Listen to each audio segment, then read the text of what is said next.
Assalamualaikum warahmatullahi wabarakatuh.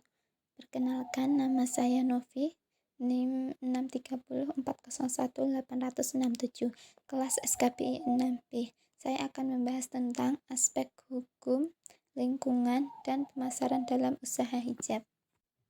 Selanjutnya yaitu rencana usaha hijab. Usaha ini termasuk dalam perseorangan. Jenis usaha perseorangan adalah suatu jenis badan usaha komersil atau perusahaan yang memang dipunyai oleh seorang pengusaha.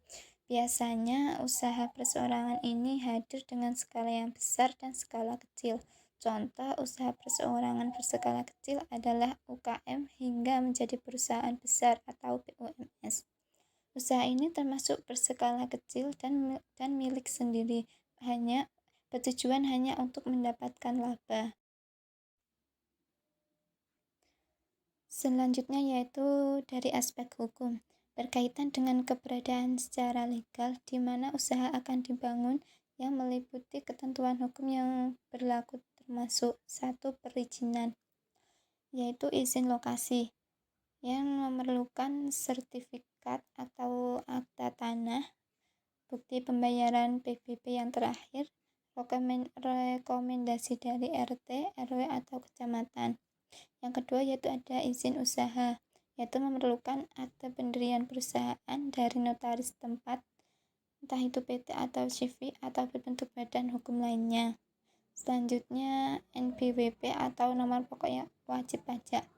Ada surat tanda daftar perusahaan, surat izin tempat usaha dari Pemda setempat. Selanjutnya ada surat tanda rekanan dari Pemda setempat, SIUP setempat, surat tanda terbit yang dikeluarkan oleh Kanwil Departemen Penerangan. Selanjutnya ada aspek lingkungan. Aspek dampak lingkungan merupakan analisis yang paling dibutuhkan pada saat ini, karena setiap usaha yang dijalankan akan memiliki dampak yang sangat besar terhadap lingkungan di sekitarnya, antara lain dampak terhadap air, dampak terhadap tanah, dampak terhadap udara, dan dampak terhadap kesehatan manusia. Pada akhirnya, pendirian usaha akan berdampak terhadap kehidupan fisik, flora, dan fauna yang ada di sekitar usaha secara keseluruhan.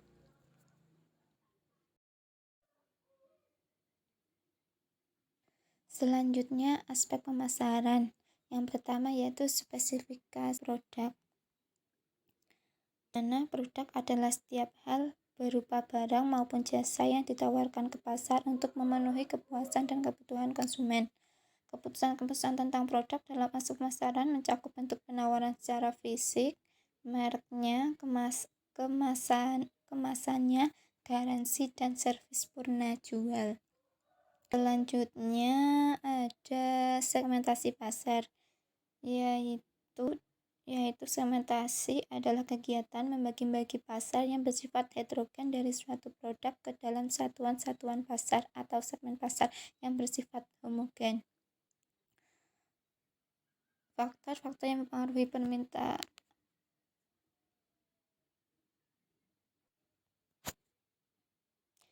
Selanjutnya ada